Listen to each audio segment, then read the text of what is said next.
आपके साथ कभी ऐसा हुआ है कि आप किसी काम को करने की पूरी क्षमता रखते हैं, लेकिन जैसे ही अवसर सामने आता है, मन कहता है, मैं शायद नहीं कर पाऊंगा। लोग क्या सोचेंगे? अगर मैं असफल हो गया तो? और फिर आप वही अवसर खो देते हैं। सबसे बड़ा दुख ये है कि आप अपनी क्षमता जानते हुए भी उसका उपयोग नहीं कर पाते। आज हम समझेंगे कि ऐसा क्यों होता है, क्यों एक सक्षम व्यक्ति भी खुद पर भरोसा नहीं कर पाता और कैसे भगवत गीता, ज्योतिष और आधुनिक मनोविज्ञान हमें इस समस्या से बाहर निकालने का मार्ग दिखाते हैं। हरे कृष्णा दोस्तों, स्वागत है आपका फॉर्च्यून वॉइस पर। जीवन के हर प्रश्न का उत्तर मन, कर्म और चेतना की दृष्टि से। यहाँ हम भगवत गीता, एस्ट्रोलॉजी और साइकोलॉजी के माध्यम से जीवन को समझने और बेहतर बनाने की कोशिश करते हैं। अगर आपको ऐसे ही वीडियो पसंद आते हैं तो चैनल को सब्सक्राइब करना ना भूलिए। चलिए शुरू करते हैं। एक महत्वपूर्ण प्रश्न, अगर आपके पास क्षमता है तो फिर आत्मविश्वास क्यों नहीं है? कारण ये है कि आत्मविश्वास और क्षमता एक ही चीज नहीं है। बहुत सारे लोग अत्यंत प्रतिभाशाली होते हैं, लेकिन आत्मविश्वास की कमी से जूझते हैं। और कई बार कुछ लोग कम योग्य होते हुए भी बहुत आत्मविश्वासी दिखाई देते हैं। क्यों? क्योंकि आत्मविश्वास आपके कौशल से नहीं, बल्कि आपकी स्वयं के बारे में बनाई गई धारणा से आता है। आप खुद को कैसे देखते हैं, यही तय करता है कि आप कितना आगे बढ़ेंगे। लेकिन एक और गहरा प्रश्न है, क्या वास्तव में आपका आत्मसंदेह आपकी कमजोरी है या फिर यह बचपन से बना हुआ एक मानसिक प्रोग्राम है? इसका उत्तर आगे समझेंगे। मनोविज्ञान कहता है कि हमारा अधिकांश आत्मविश्वास बचपन में बनता है। यदि बचपन में बार बार आलोचना मिलती हो, तुलना की गई हो, गलतियों पर डांटा गया हो, तो मन एक निष्कर्ष बना लेता है, मैं पर्याप्त अच्छा नहीं हूँ। फिर चाहे आप बड़े होकर कितनी भी उपलब्धियां हासिल कर लें, अंदर का वह बच्चा अब भी डरता रहता है। जब भी कोई बड़ा अवसर आता है, वह पुराना प्रोग्राम सक्रिय हो जाता है और आप खुद को रोक लेते हैं। भगवत गीता हमें बताती है कि हमारी सबसे बड़ी समस्या बाहरी नहीं है, सबसे बड़ी समस्या मन है। भगवान श्री कृष्ण कहते हैं, मनुष्य स्वयं अपना मित्र भी है और स्वयं अपना शत्रु भी।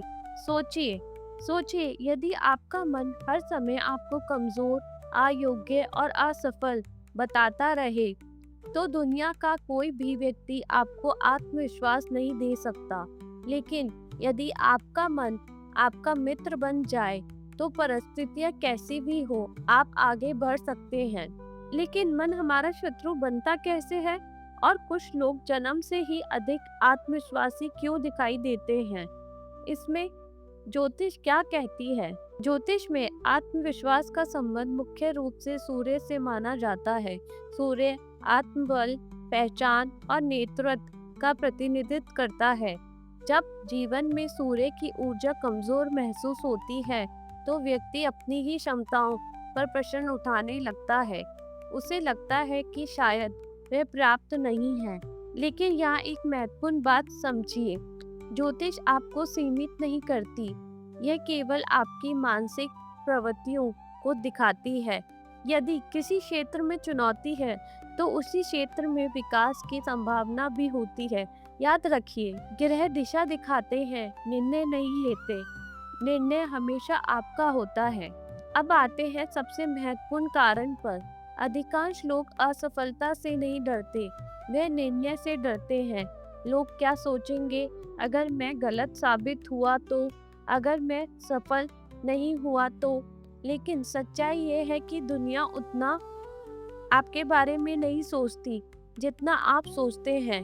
अधिकांश लोग अपनी ही समस्याओं में व्यस्त हैं।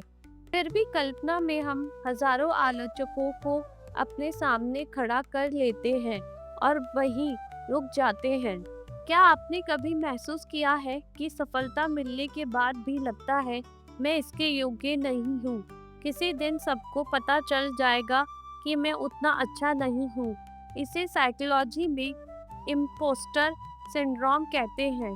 दिलचस्प बात यह है कि यह समस्या अक्सर प्रतिभाशाली लोगों में अधिक होती है। क्यों? क्योंकि वे अपने अंदर की कमियों को भी श्रेष्ठ रूप से देख पाते हैं, जबकि कम जागरूक व्यक्ति अपनी कमियों को पहचान ही नहीं पाता। इसलिए यदि कभी आपको ऐसा महसूस हो तो याद रखिए, ये आपकी अक्षमता का प्रमाण नहीं है, बल्कि कई बार आपकी जागरूकता का संकेत है। भगवान श्री कृष्ण अर्जुन से क्या कहते हैं? कर्म करो, फल की चिंता मत करो। ध्यान दीजिए, कृष्ण अर्जुन को पहले आत्मविश्वास नहीं देते, पहले कर्म करने को कहते हैं। क्यों? क्योंकि आत्मविश्वास सोचने से नहीं, करने से पैदा होता है। आप जितना अधिक कार्य करेंगे, उतना अधिक प्रमाण आपके मन को मिलेगा कि आप सक्षम हैं, और धीरे धीरे आत्मसंदेह कम होने लगेगा। लेकिन क्या कोई ऐसा व्यवहारिक तरीका है जिससे हम आज से ही आत्मसंदेह कम करना शुरू कर सके? हाँ, और यही इस वीडियो का सबसे महत्वपूर्ण भाग है। हर रात 3 ऐसी चीजें लिखिए जो आपने अच्छी की। मन गलतियों को याद रखता है। आपको अपनी सफलता को रिकॉर्ड करना होगा। आपकी यात्रा आपकी है। दूसरों की सफलता आपके मूल्य को कम नहीं करती। अपने आप से वैसे बात कीजिए जैसे किसी प्रिय मित्र से करते हैं। यदि आपका मित्र संघर्ष कर रहा हो तो क्या आप उसे निकम्मा कहेंगे? नहीं। फिर खुद के साथ ऐसा क्यों?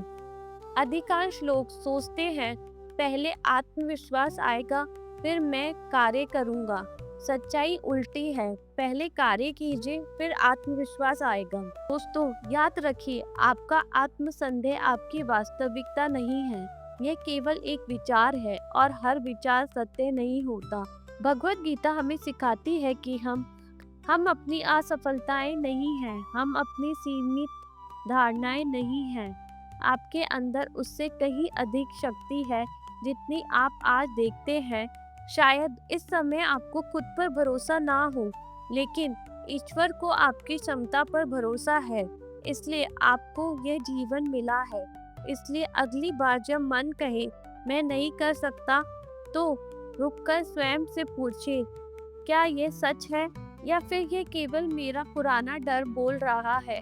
और फिर एक छोटा कदम आगे बढ़ाइए। छोटे छोटे लक्ष्य बनाइए। हर छोटी जीत आत्मविश्वास की एक ईंट है, क्योंकि आत्मविश्वास इंतजार करने वालों को नहीं, चलना शुरू करने वालों को मिलता है। अगर आज की वीडियो ने आपको कुछ सोचने पर मजबूर किया हो तो कमेंट करके ज़रूर बताइए। मुझे सबसे ज़्यादा किस बात पर सेल्फ डाउट होता है। वीडियो पसंद आए तो लाइक, शेयर और सब्सक्राइब ज़रूर करिए। मैं मिलूंगी आपसे अगले वीडियो में। तब तक के लिए हरे कृष्णा।